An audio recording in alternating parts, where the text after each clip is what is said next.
Você tem 15 anos de TV aberta.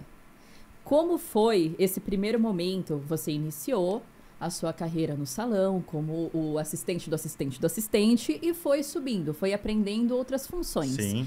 E aí você teve aquele momento que você falou assim, bom, eu quero ser colorista, eu quero me especializar em corte, eu vou fazer de tudo um pouco. E aí, como que foi isso? Porque do assistente para TV aberta, Um caminho distante. teve um caminho. Na verdade, assim, eu comecei como, eu te falei, assistente aprendiz. E era um salão que o dono era espanhol. Chamava Della Lastra, Rafael. Tá. Só que o padrão antigamente dos salões grandes de São Paulo era um padrão gigante. Pra você ter uma noção, esse salão, para você se tornar cabeleireiro, você tinha que ficar 12 meses na Espanha, em Barcelona, para se formar lá, para você vir aqui como cabeleireiro profissional. Então eu juntei minha graninha lá dos 13 aos 19, fui para Espanha, fui para Barcelona, fiquei 1 ano e meio lá estudando. Voltei pro Brasil, foi quando eu virei o cabeleireiro mais jovem dessa rede que chamava Della Lastra. Eu tinha 21 anos. E ali, de fato, foi onde eu comecei a fazer o meu trabalho, tanto educacional, que eu comecei a viajar ao Brasil dando aula do que eu aprendi na Espanha, e comecei a entrar no mercado editorial de revista feminina. Então, primeiro, antes da televisão, eu comecei a dar cursos para cabeleireiros e fazer transformação para revista. Revistinhas pequenininhas. Não, mas na época a revista tinha um Não, peso gigantesco. Isso, mas eu comecei com aquelas revistinhas, aquela da banca que ficava lá atrás, embaixo. Comecei nas pequenininhas, aí as jornalistas começaram a me conhecer, eu comecei a fazer umas revistas de maior relevância. Então eu comecei a trabalhar muito nessa parte editorial de revista feminina. E a TV, de fato, para mim foi uma... Eu acho que eu também nunca te contei isso, você vai saber hoje. Como que eu fui para televisão. Eu comecei na Bandeirantes também, eu trabalhei 4 anos na Band. E o meu pai, ele faleceu de depressão. Puxa. Ele morreu, ele tinha 38 anos, eu tinha 20. E um dia eu tava, antes de ir pra academia, tava tomando café em casa, passando os canais, aí lá na Band, depressão. Falando de depressão. E eu parei, lembrei do meu pai, comecei a assistir.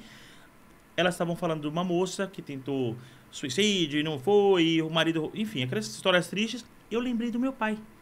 E a mulher tava com uma raiz desse tamanho de cabelo branco. Eu olhei a raiz da mulher e falei assim, nossa, eu lembrei do meu pai, foi difícil, né?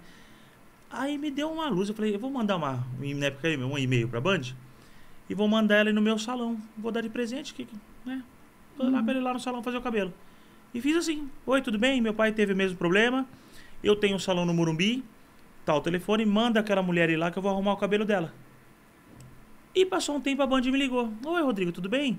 Você vai fazer o cabelo dela? Eu falei, vou. Então, tem como você fazer aqui? Aí eu falei, pô, folgado, tô dando de presente. Falei, não, eu mando ela vir aqui no salão. E você não tinha dimensão da vitrine, não existia cabeleireiro em televisão. Nem sabia o que, não tinha ninguém que fazia nada de TV de cabelo. E aí eu achei que eles queriam que eu fosse lá fazer cabelo. Eu falei, não, manda ela ir no salão. Eu tenho um lavatório, né? Aí ele falou assim, não, a gente quer filmar você fazer a transformação. Opa! Não, uma semana com dor de barriga, porque eu fiquei nervoso. Falei, mentira, que vão me filmar gravando. Só que quando eu fui, começou o programa, o diretor falou assim, olha, é uma pauta rápida, você vai ter mais ou menos uns 10 minutos, o programa é ao vivo. São 5 minutos ali de introdução, 5 minutos para você cortar e escovar. O quê? Falei, beleza, Começou o programa, a Viviane Romanelli começou a falar comigo. Aí, transformei. Eu cortei, secamos em 2 lá, finalizamos, tá? O cabelo lá, antes, depois, tá? E eu vi o pessoal atrás da câmera fazendo assim, ó.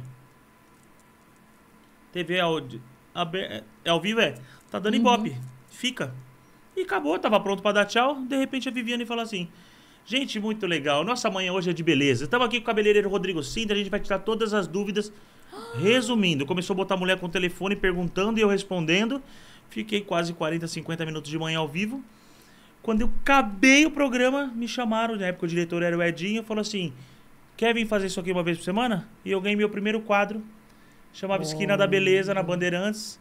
E lá eu fiz o programa, eu fiz o Dia a Dia, eu fiz o Atualíssima, o Bem Família, e voltou a ser Dia a Dia, com a Cata. E aí foi quando eu fui convidado para fazer o Esquadrão da Moda, que de fato foi um programa que mudou minha carreira, né? Porque a Band, os programas eram do período da manhã, então a audiência é menor. E quando eu fui fazer o Esquadrão da Moda, a primeira edição, a primeira temporada, passava às quartas-feiras, 9h30 da noite, o horário mais nobre da TV. Há 15 anos atrás, que não tinha muita rede social. De fato, não tinha Netflix, não tinha nada. Então, de fato, tava todo mundo vendo televisão em casa. Globo com futebol, Band com futebol, o SBT com programa feminino. A mulherada com o SBT. Então... Eu era uma delas.